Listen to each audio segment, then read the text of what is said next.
This is Optimal Finance Daily, episode 1478, From Country Song to Rock Anthem by Helene Massicotte of freetopursue.com. Welcome to Optimal Finance Daily. I'm your host and personal finance enthusiast, Diana Merriam. This is the show where I read to you from the best personal finance blogs on the web, with the author's permission, of course. And if you're looking for some financially minded friends, check out the Facebook group I run called For the Fi Curious.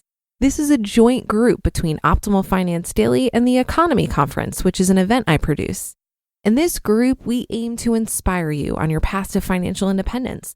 So I like to share interesting articles, quotes, and thought-provoking questions to ponder together.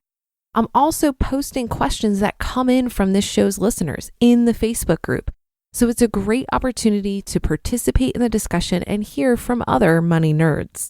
Just search for Optimal Finance Daily and you'll quickly find the Facebook group called For the Fi Curious. But for now, let's get right to it and continue optimizing your life. From Country Song to Rock Anthem by Helene Massicotte of freetopursue.com. Mr. Free to Pursue and I have had an interesting few weeks, to say the least. It made me think of the themes you might hear in a sad country song. Dog got hurt, computer crashed, wallet was stolen. Here's what happened. The belle of the ball. On Canada Day, our greyhound Belle came with us to the celebrations, as she always does.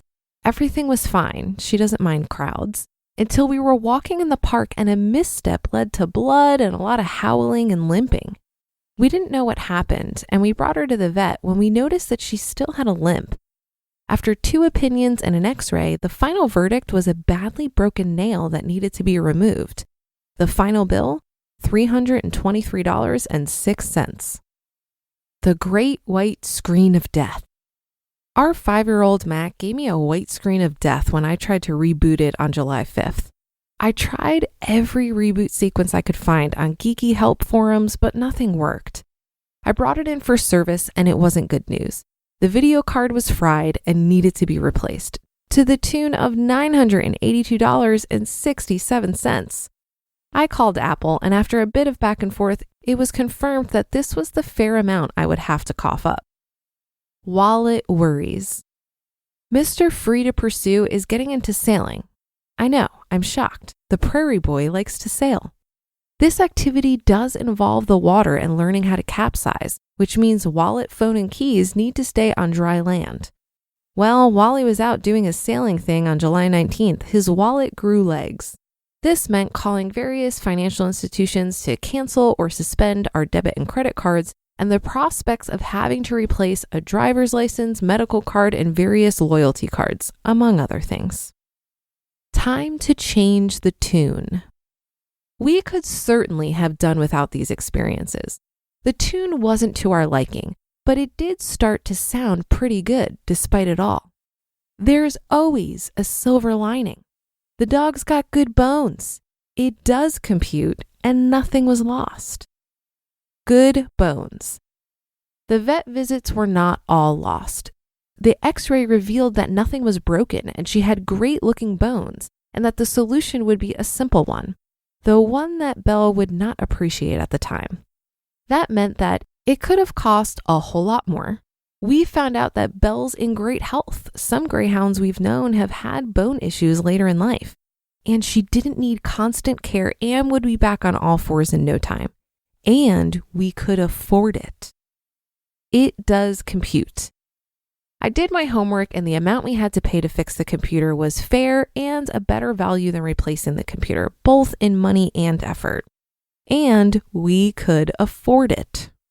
The biggest benefit was that the hard drive was not fried, which would have been more expensive and extremely time-consuming to deal with. Luckily, we had a backup of the data, but still it would have been a real pain in the butt. What made it even more manageable was the slow but usable MacBook Pro that I still have kicking around. It allowed me to keep working during the repairs. A little added bonus. I guess my calm yet disappointed self exhibited good behavior despite not having a computer for 10 days because I ended up rewarded with 2 additional memory cards thrown in for free. That certainly was a nice surprise. As long as this computer lasts us another 2 years, we'll have made the right decision. On this last one, time will tell. It does make me want to upgrade my laptop's memory again though, just in case. Nothing lost. When it comes to the wallet situation, yes, we went through the pain of canceling the cards and such. But here's the way I'm looking at the stolen wallet situation. We have my cards to address anything we need to buy during the time it'll take to get new ones. Mr. Free to Pursue's spidey senses told him to leave most of his cash at home, so there was only $20 available for the taking, which reduced our potential for loss. We had access to online banking via our smartphone and could see in real time that nothing was being charged as we made the necessary calls. And the client I was working with was gracious enough to let me take 15 minutes to make said calls. The icing on the cake? The wallet was miraculously found the next day, intact. Ah, the power of a guilty conscience. And now the rock anthem. Quote, Slack provides a hidden efficiency. It gives us room to maneuver, to reshuffle when we err. Slack gives us room to fail. Sandhill Mullenanthan and Eldar Schaffer. Every step of the way, I kept thinking how grateful I was that we could deal with all the unfortunate events that occurred over the last few weeks. There's more to money reserves or emergency funds than meets the eye. Knowing that we have the slack we need to manage the inevitable bumps in the road that we encounter from time to time is precious in more ways than one. It's precious from a financial perspective, from a psychological perspective, and from an emotional perspective. None of this was a catastrophe, to be sure. But if we'd not had the means to address any one or all of the $1,305 we needed to cough up, it certainly could have felt like one. I like a sad country song just as much as the next person, but in this case, I'm much happier to report that we rocked it. You just listened to the post titled From Country Song to Rock Anthem by Helene Massicotte of freetopursue.com. This article reminds me of the Stoic principle that it could always be worse. In fact, one of the main tools of Stoicism is negative visualization. Really thinking about just how awful things could be often has the ironic effect of making you realize that they aren't that bad. Also, it's unreasonable to assume that nothing bad will or should happen to us. It's inevitable that things are going to go wrong sometimes, and believing otherwise seems like a great way to fight with reality. I remember I had a colleague once who would complain anytime things didn't go our way or some obstacle was presented to us that we had to figure out. One day I asked him to consider that this is what we're paid for, to figure this stuff out. Also, if we never had any challenges, our jobs would probably be pretty boring. These obstacles can be seen as opportunities for us to demonstrate how good we are at our jobs. While that probably was a very annoying response in the moment, the point that I'm trying to make is that it's all about perspective. If we get bent out of shape over every problem presented to us, we're going to have a tough time navigating life, regardless of how much money we have.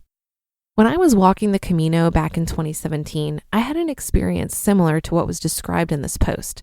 I had about 250 euros on me, and I dropped it somewhere.